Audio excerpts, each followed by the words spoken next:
หายทองลุ้นศรีสุฤทธิ์เลขาธิการใหญ่สปป.ลาวพบปะกับสหายกิมจึงอุนเลขาธิการใหญ่พรรคแรงงานเกาหลี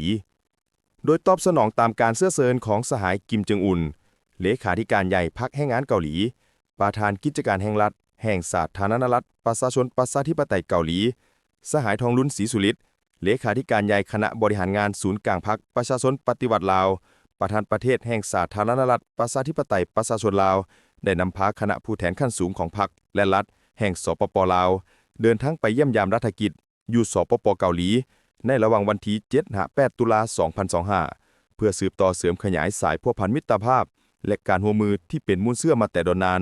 ระหว่าง2พรรค2รัฐและประชาชน2ชาติลาวและสปป.เกาหลีให้นับมือนับแน่นแฟนและขยายตัวยิ่งขึ้น